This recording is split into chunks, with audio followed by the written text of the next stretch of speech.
Hello,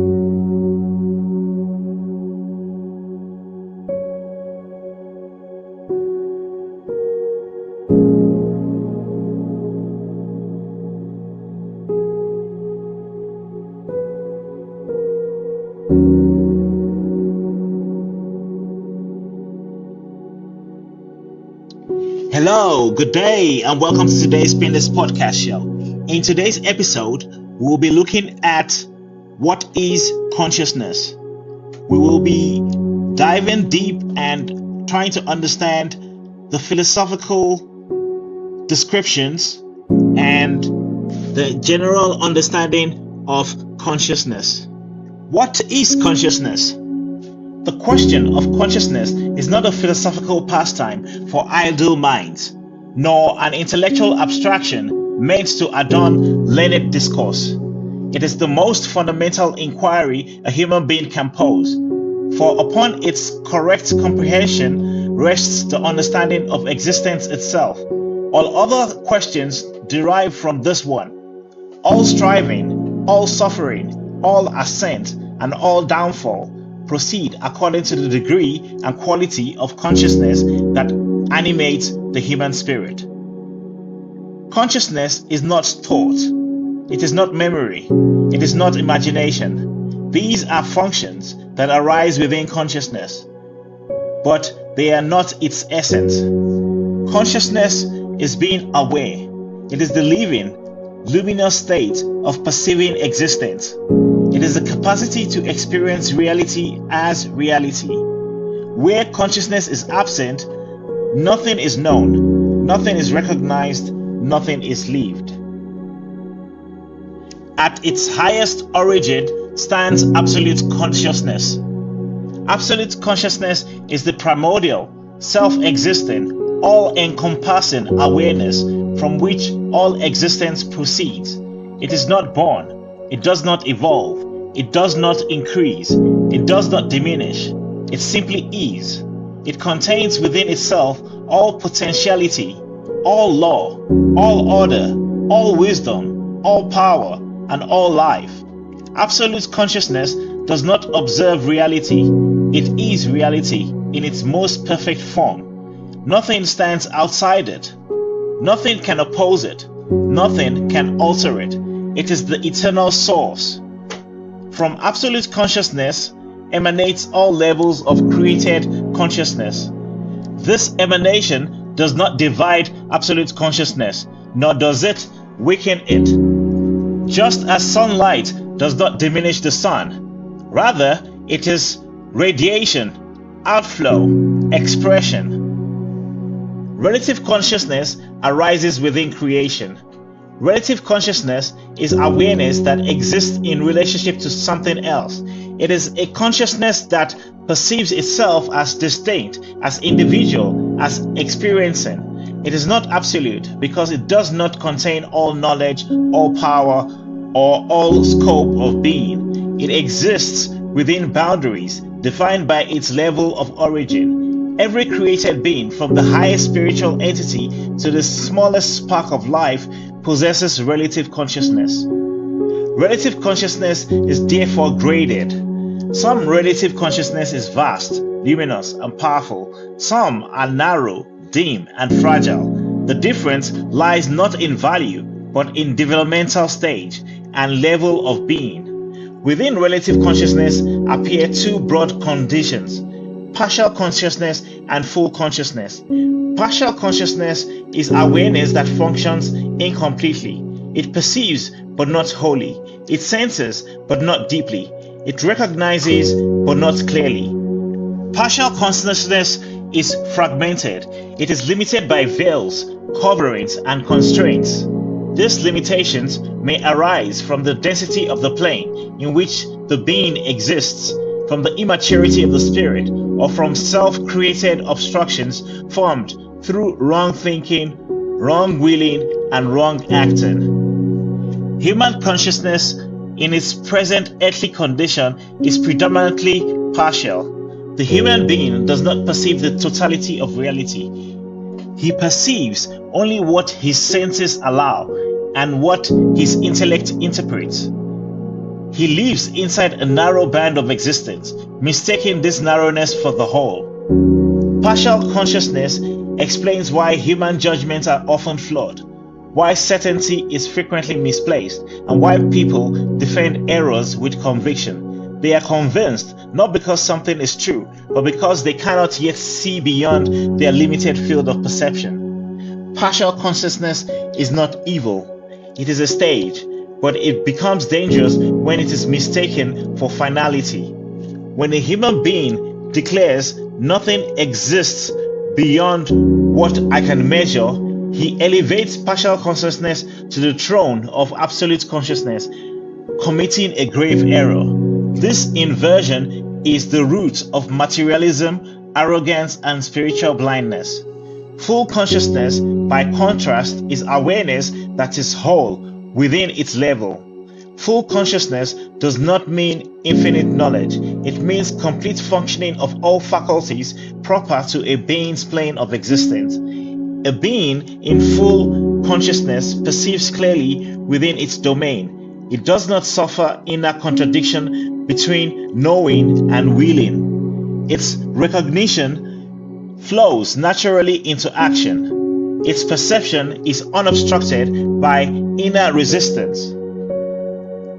Full consciousness is unity of knowing, willing, and doing. In full consciousness, there is no self-deception. Where full consciousness exists, falsehood cannot take root, because the being instantly perceives disharmony as pain. Truth is not adopted through reasoning. Truth is recognized through inner resonance.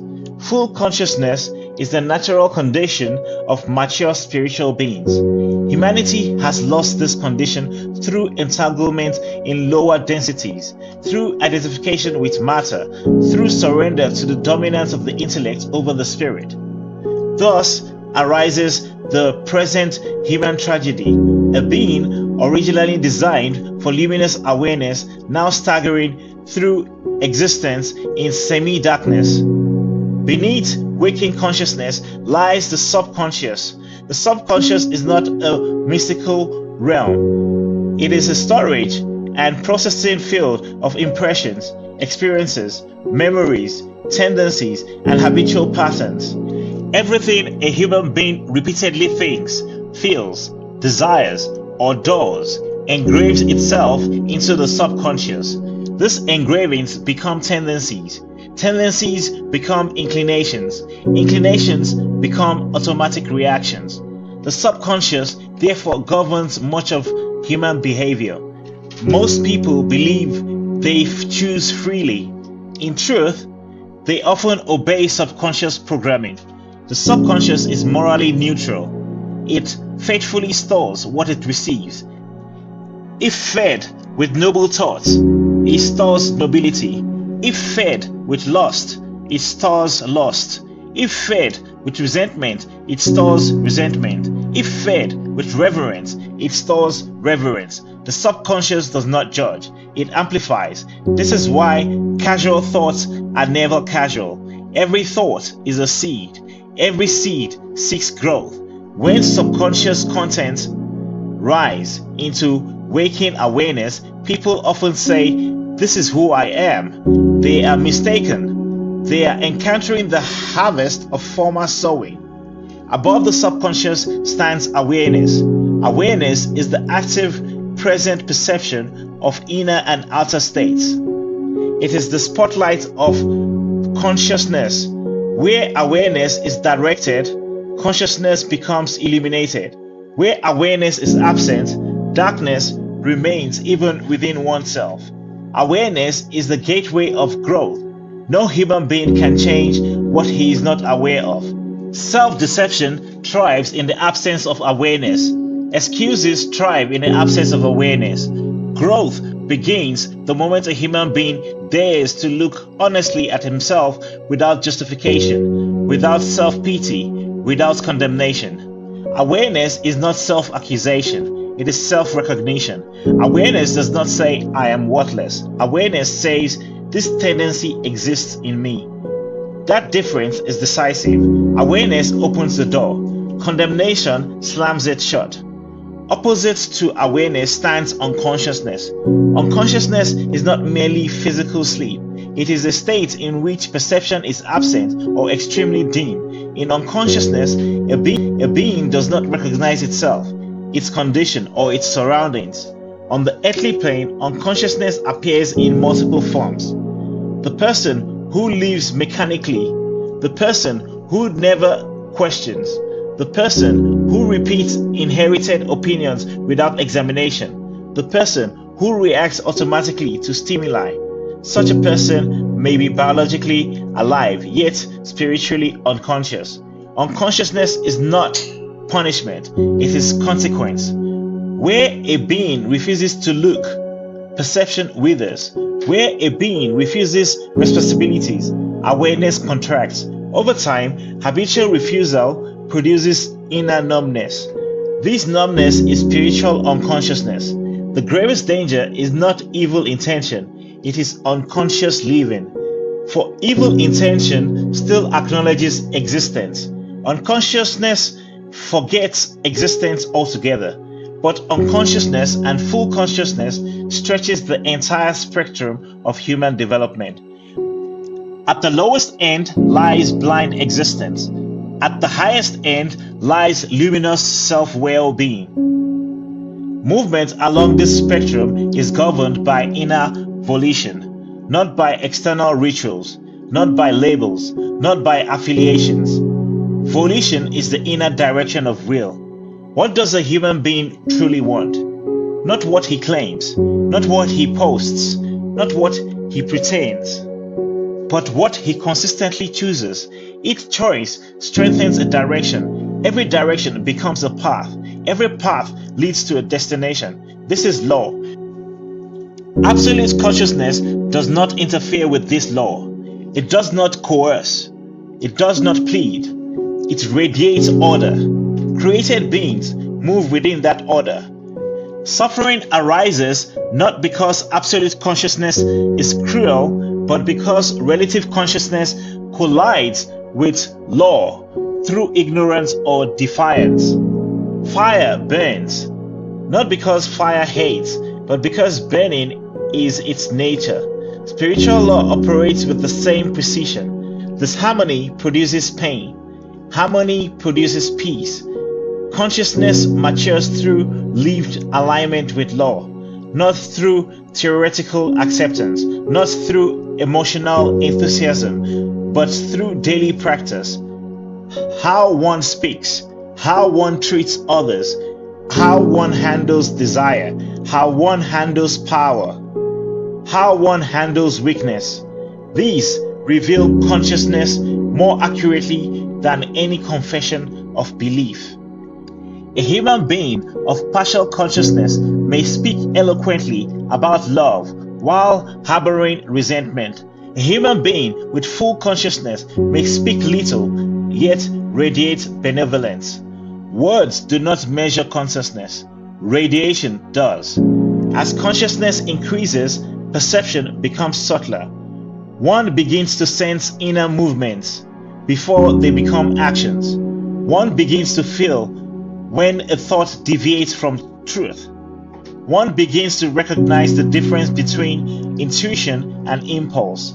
This sensitivity is not imagination. It is the natural refinement of awareness, but refinement demands discipline. A noisy inner life cannot become refined. Endless distraction prevents maturation. The modern glorification of constant stimulation is therefore not progress. It is regression disguised as entertainment. Stillness is indispensable, not external silence alone. Inner stillness. Stillness in which thoughts subside. Stillness in which emotional waves settle. Stillness in which awareness stands unobstructed. In such silence, consciousness hears itself. This hearing is not auditory, it is recognition.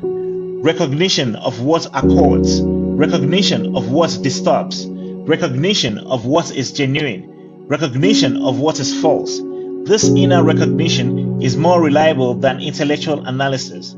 For intellect compares, Consciousness knows, yet intellect has its rightful place. It is a tool, not a ruler. When the intellect governs, consciousness becomes enslaved. When consciousness governs, intellect becomes an obedient instrument.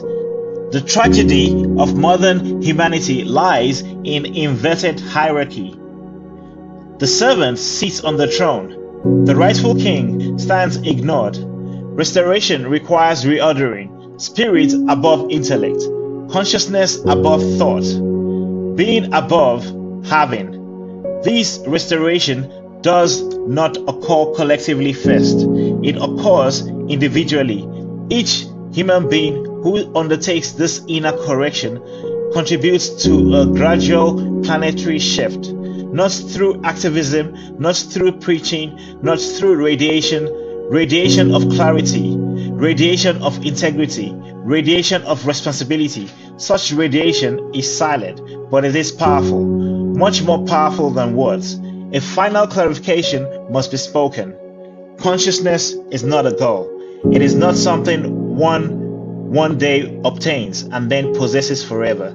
Consciousness is a state of being that must be continually maintained through right living. Neglect leads to decline. Vigilance leads to ascent. There is no static plateau. Life is movement. Therefore, consciousness expands or contracts. There is no neutral. The human being stands at the crossroads at every moment, toward greater awareness or towards deeper unconsciousness. The direction is chosen not by grand decisions, but by countless small ones. The way you speak when no one watches, the way you think when no one hears, the way you act when no one rewards. These shape destiny. Absolute consciousness remains eternally pure. Relative consciousness travels its long journey back towards that purity. Full consciousness is not absorption into nothingness. It is conscious union with the source in full awareness. It is the realization of one's origin. It is the homecoming with eyes open. Therefore, to ask, what is consciousness, is to ask, what am I? Where do I come from? Why do I exist? Where am I going? These questions cannot be answered by speculation. These are answered by becoming, not by believing, not by debating, not by collecting information, but by refining one's inner being until awareness becomes clear enough to recognize truth directly. This path is narrow, not because it is hidden, but because few are willing to walk it. It demands honesty, it demands discipline, it demands courage, but it leads to life. Not biological survival, not social success, but real life. Life in consciousness, life in awareness, life in alignment. And nothing less is worthy of the human spirit.